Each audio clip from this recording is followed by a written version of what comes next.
वे एक बात बड़ी गंभीरता से बताते हैं। वो सारे लोग कह रहे हैं कि कांग्रेस अब कांग्रेस नहीं रही है, अब कांग्रेस अर्बन नक्सलों के कब्जे में चली गई है, कांग्रेस अब वामपंथियों के चंगुल में फंसी हुई है। तो हमारे एक मित्र ने उनको पूछा कि आप ये कैसे कहते हैं, तो उन्होंने कहा उनका मैनिफेस्टो देख लीजिए, इस बार का कांग्रेस का मैनिफेस्टो देख लीजिए। कांग्रेस ने अपने मैनिफेस्टो में जो कहा है वो चिंताजनक है, गंभीर है, और ये माओवाद की सोच को धरती पर उतारने की उनकी कोशिश है। उन्होंने कहा है कि अगर कांग्रेस की सरकार बनेगी तो हर एक की प्रॉपर्टी का सर्वे किया जाएगा, हमारी बहनों के पास सोना कितना है उसकी जांच की जाएगी, उसका हिसाब लगाया जाएगा, हमारे आदिवासी परिवारों में चांदी होती है, सिल्वर कितना है उसका हिसाब लगाया जाएगा, सरकारी मुलाजिमों के पास कितना जगह है, क्या है, पैसे कहां है, नौकरी कहां है, उसकी जांच की जाएगी।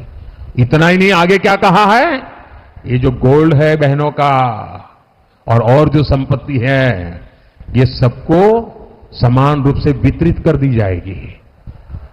क्या ये आपको मंजूर है? क्या आपकी संपत्ति सरकार को हटने का अधिकार है? क्या आपकी संपत्ति को, आपने मेहनत करके कमाई हुई संपत्ति को सरकार को ऐंठने का अधिकार है? क्या उस संपत्ति को मेरी माता और बहनों की जिंदगी में सोना वो सिर्फ शो करने के लिए नहीं होता है, उसके स्वाभिमान से जुड़ा हुआ है।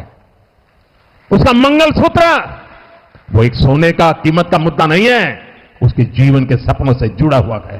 तुम उसे छीनने की बात कर रहे हो अपने मैनिफेस्टो में। गोल्ड ले लेंगे, सबको वितरित कर देंगे, और पहले जब उनकी सरकार थी उन्होंने कहा था कि देश की संपत्ति पर पहला अधिकार मुसलमानों का है। इसका मतलब ये संपत्ति इकट्ठी करके किसको बांटेंगे? जिनके ज्यादा बच्चे हैं उनको बांटेंगे, घुसपैठियों को बांटेंगे। क्या आपकी मेहनत की कमाई का पैसा घुसपैठियों को दिया जाएगा? आपको मंजूर है ये कांग्रेस का मैनिफेस्टो कह रहा है कि वो माताओं बहनों का सोने का हिसाब करेंगे, उसकी जड़ती करेंगे, जानकारी लेंगे और फिर उस संपत्ति को बांट देंगे, और उनको बांटेंगे जिनको मनमोहन सिंह जी की सरकार ने कहा था कि संपत्ति पर पहला अधिकार मुसलमानों का है।